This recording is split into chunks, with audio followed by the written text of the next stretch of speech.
This is the worst time to have an empty suit as Prime Minister. Now, let's be real. There are not many good times to have an empty suit as Prime Minister, having their lines fed to them by the shadow Prime Minister Morgan McSweeney, you know? But this is the worst time. Global turmoil, markets plunging, global relationships changing in the blink of an eye, future economic trade blocs being formed as we speak. The new world is being born. Now is the time of monsters. And who do we have as Prime Minister? A man who had to be given a crash course in economics by Lord Faulkner on the day that he became Labour leader because he didn't know anything about it. A guy who has been described by his own colleagues as being like someone we've sat in the DLR thinking he's driving but he's actually not in control of anything. Someone who believes in nothing, has no beliefs at all, and just does what his handlers tell him to do. Absolute worst time, when we could be reorganising our economy away from America, towards Europe, China, Canada, the global south, anything but continuing this absolute delusion of Atlanticism. It's insane to me, and every Labour Prime Minister is like this, every single one of them. Remember Tony Blair? That we couldn't let Atlanticism die, so we went into an illegal war in Iraq. At least Keir Starmer is trying so hard to be a Blair tribute act. He's immediately capitulating, and it's not even 8 months in. And already Keir Starmer, total capitulation. They're trying to get a trade deal that they won't be able to get.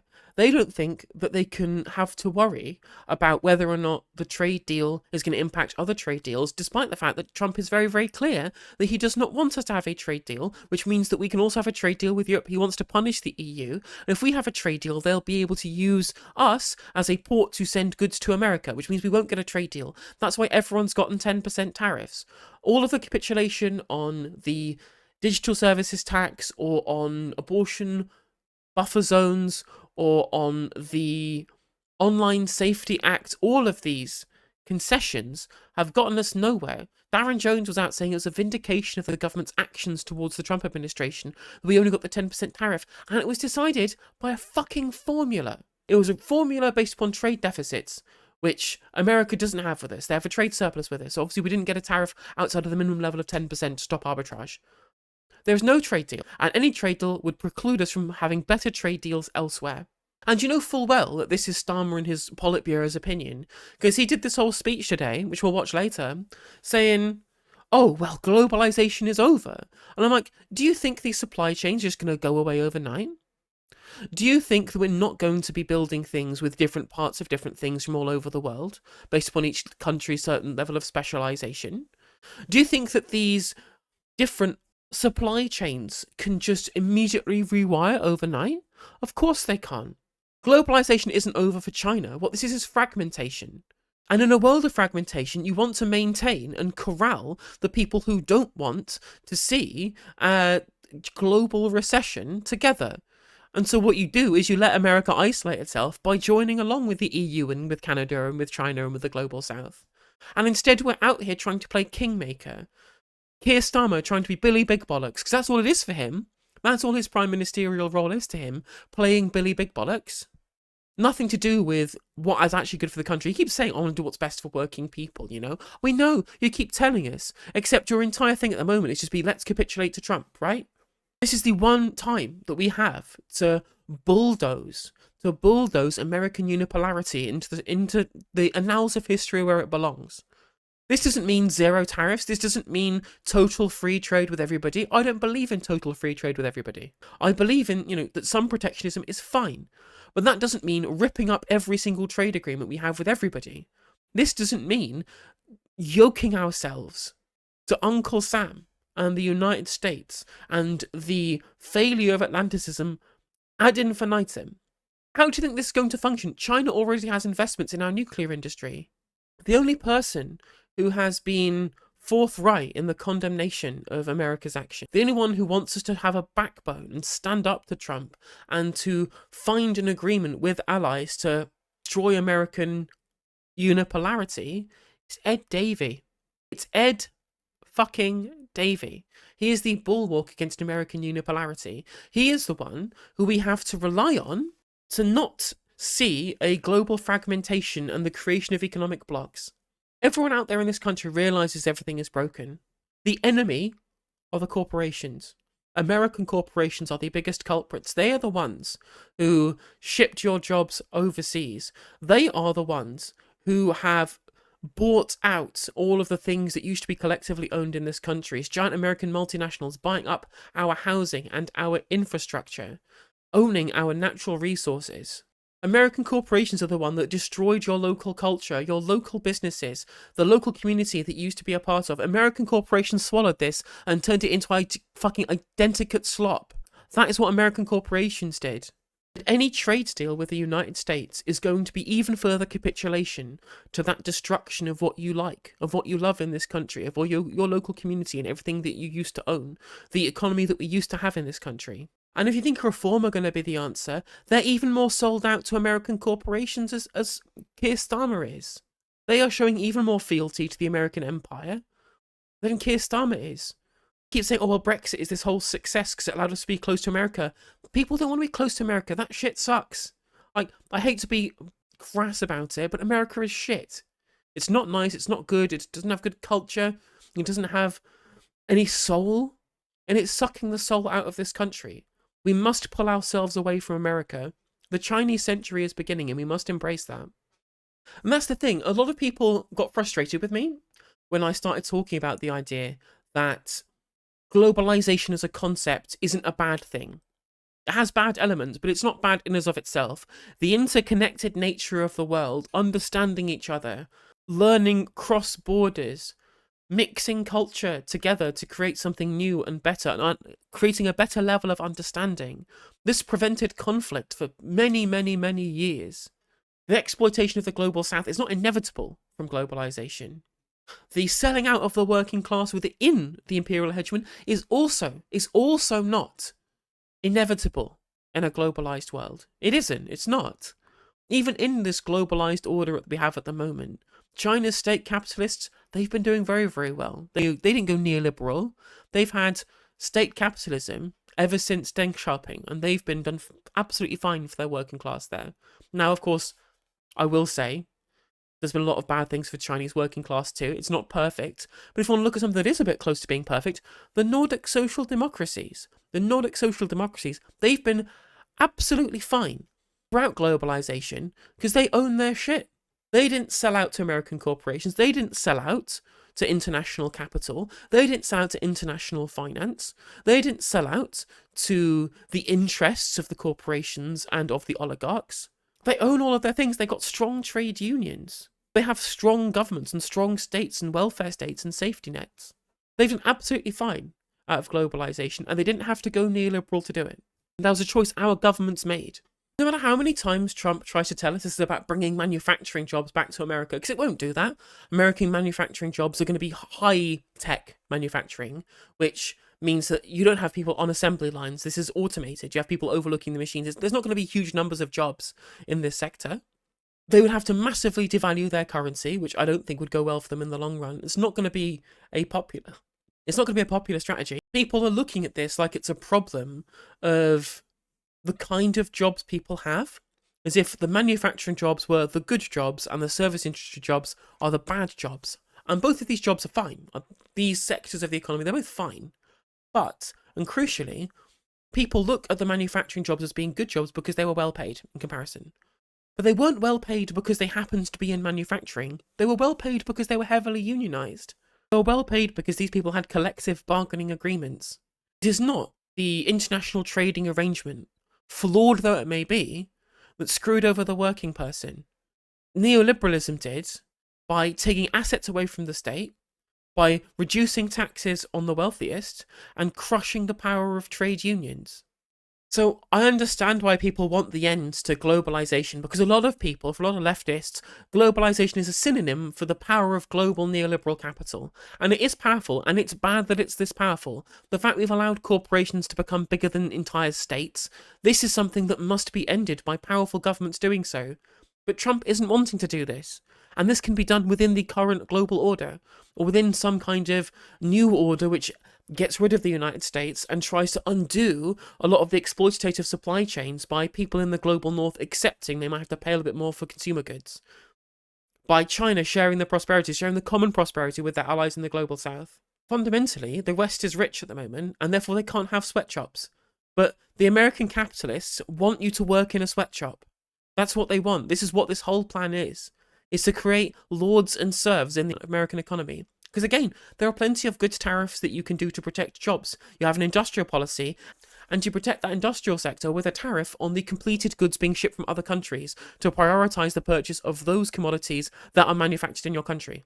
Perfectly fine if you match up targeted tariffs with industrial policy. Trump is doing neither. He is bullying the world by trying to force people into arrangement that he wants to create this Mar-a-Lago Accord by throwing tariffs on literally everybody. And instead of doing industrial policy, he's giving tax cuts to billionaires. This is why Keir Starmer has betrayed the people of Britain. Instead of putting working people first, like he says that he wanted to do, instead of putting British people first, like he claims that he is doing, he has capitulated. He has appeased Donald Trump's war against the world. He has appeased Donald Trump trying to bully the world into accepting the terms that he wants to create, which is essentially part and parcel of American chauvinism, believing that they are too big to fail and too big to ignore. And we need to prove them that's wrong. And Keir Starmer is doing the opposite. And in doing so is going to capitulate to whatever these people want. There is nothing good to be gained from the maintenance of the special relationship. It must die. It has to die.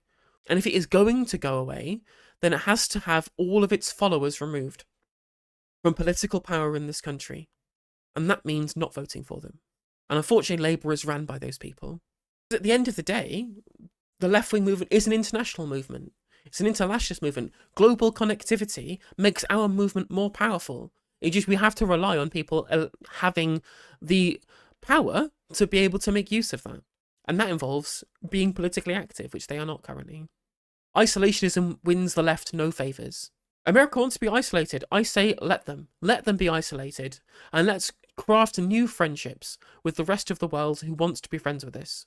Yeah. Do you think there is a real chance that the government can negotiate down the tariffs of 10% in the first instance? And then talks of a free trade deal. It's not going to be a comprehensive free trade deal anyway, in the way many people understand, but some sort of deal with sectors might be on the table. I don't think we should kid ourselves about this, right? Even if you can, get the tariff down a little bit, what do we have to do in exchange? And this is the problem. What does the US want? The US wants our NHS. They want to open those markets in terms of their pharmaceuticals. And they want food. They want our agricultural products. Well, they want Darren Jones yesterday, the Chief Secretary to the Treasury, said that wasn't on the table. Well, there you go. But that's actually what they want. And they're already pushing. They've already managed to get stuff on taxes on tech companies.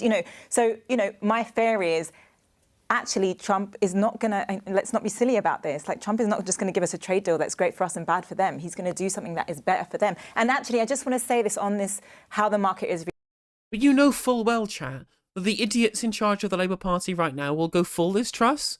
They will give up everything to the Americans, and they'll say, we got a trade deal, look how good we are, despite the fact that we'll get nothing out of it. Pfizer is right. What cost would we have to bear for an American trade deal? Forget the fact that would preclude us from a better trade deal elsewhere as the global economies of the world push back against America and form a bloc to try and get these things to stop, Not only are we going to piss off our relationship with those countries, forget that for the moment. Just think about the concessions we would have to make to America to get that trade deal. Someone who is literally using tariffs to be belligerent to get concessions from us. Are these concessions worth it? Are they fuck? And then you get to obviously the fact that this would preclude us from having good relationships with other countries whilst they try and ring fence America around themselves. What is the cost of a trade deal with the United States? Reacting. Yes.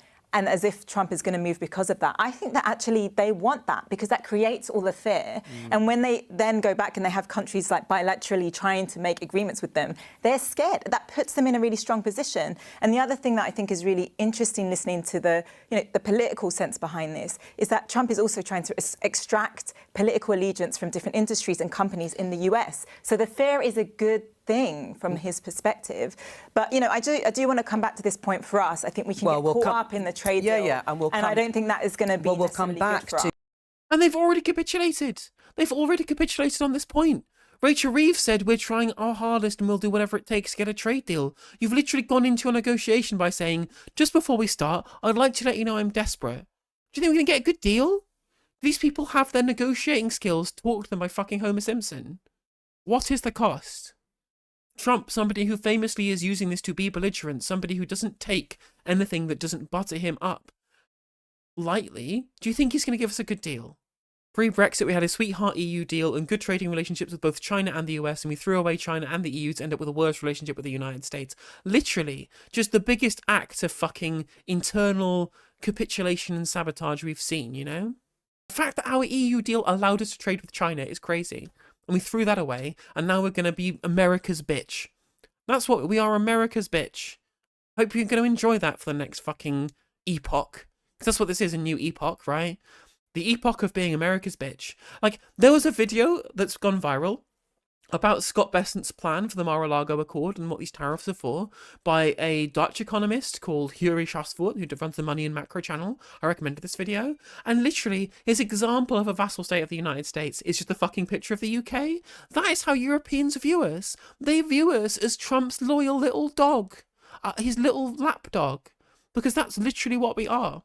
The special relationship is a master and a fucking loyal pet that doesn't mind getting kicked around. I think this is really naive. Like, the way trading works, I mean, it does help to have a bloc right next door to us that we have a good trading relationship if we have to, you know, as is clear, turn away from the US. I do want to bring this back to people on the ground. Clear. Well, I mean, they want to grow their domestic industrial products more. So, you know, there will be some realignment because they want to do more domestic production. But at the moment, they're not turning against Trump, are they? The government here? No, they're not. And this has become down to a question. And I don't think they will. I think that they will stick with the US for a while. And I think that's a mistake. But I would say, look, people out there right now, this is the context in which people are suffering. People's incomes don't go far enough. We're in the middle, well, we're in the beginning of awful April, if they've termed it, like all the bills are going up. You know, what does this mean? How is this government going to mitigate the impact on everyday people in terms of their spending power? And that is really important for the economy and for growth. Well, Keir Starmer is going to stand up this afternoon and say the world has changed. It's changed fundamentally. Well, get rid of the fiscal rule then. Like, think about the wealth tax. Think about doing something really fundamentally different. Absolutely. Literally, it's so true that Keir Starmer will come out and say the world has changed and we're not going to change any of our positions. Same Atlanticism, same austerity, same very, very weak industrial policy that is, I guess, better than the Tories would, but still not much. Like, they're not changing direction. Well, the world has changed, so 2 billion to Land Rover. Okay, wow. Great change, you know? But she's right. Ditch the fiscal rules. Rebuild the kind of 1945 style boom that we had. If the world has changed, as Keir Starmer has said, and you've heard what everyone has said round the table, is this just tinkering round the edges? Let's start with what Faiza Shaheen said. You need to change the fiscal rules. You need to bust those. You need to borrow more. Or you need to cut taxes. You need to reverse the increases in NIC contributions. Right. That would be more radical. So, I mean, we're asking for tax rises and tax cuts at the same time here, which I think no, different people are asking for different things. Let's take the fiscal rules. Because of basically 17 years of the economy not growing, we now have debt to GDP ratio that's over 100%. This idea that we can just keep borrowing and borrowing and borrowing forever and not face any consequences. I mean, we literally can. We absolutely can. We're still borrowing more than we were before because you changed the fiscal rules one time to be able to not include financial instruments owned by the government. So you already are in a position where you're borrowing more than you were before, and gilt yields are coming down in response to the Treasury sell-off because of Americans fucking over their own economy. We have loads of space for expansion now. He's still living in a fucking Reinhardt-Rogoff world of, well, the debt-to-GDP ratio is over 90%, so we can't borrow anymore. What are you talking about? Reinhardt-Rogoff was a fucking nonsense. The Japanese debt-to-GDP ratio is 260%. Have they seen a collapse? No, of course they haven't. Is rubbish. We need to make sure that we get the economy growing. That's the way out of this. On the wealth taxes, look, we have increased. We're not cutting. We're increasing government spending over the course of this Parliament. And when it comes to wealth taxes, look, the reason we're able to increase spending over the course of this Parliament is because we have asked those at the very top, including the very wealthiest, to pay a bit more in tax because of the changes to capital gains tax, because of the changes to the non-dom tax status. And that's right. But we ask those right at the top to contribute because we know that it's the only way to be able to get the growth back into our economy and to ensure that. That's taken out quite a lot of policies that you've done, including, yes, asking businesses to put in an increase in the NIC. I mean, that's, if you're trying to create jobs and get more young people in work, for instance, that runs counter to that. And also, you are making cuts. You're making cuts to some of the most vulnerable in society. Like, let's not lie about that. Don't insult people's intelligence. If you want to remove that next cut, that's fine, but then you're also going to have to take out the £26 billion extra that we've been putting into the NHS, and that means more people stuck in waiting lists. Don't all shout at him, but how would you find that money? How would you find that £26 billion that the government has earmarked for the NHS? Well, one of the yes, I would put in a wealth tax on the very richest, but what I would say. Well, they're saying the estimates are around 24 billion. But what I would say is, in this moment when the world has changed, when we can't just carry on as we are, right? This is a moment in which you do need to start thinking about fiscal stimulus. We don't know how long this is going to last. We can't be in a situation where, GDP is falling and we're in a recession. There's always a reaction to that. And there's always an opportunity to say, we have to, in this moment, for instance, introduce a wealth tax on the richest. We have to have a new solidarity tax. We saw it happen in different countries, and I was working with them.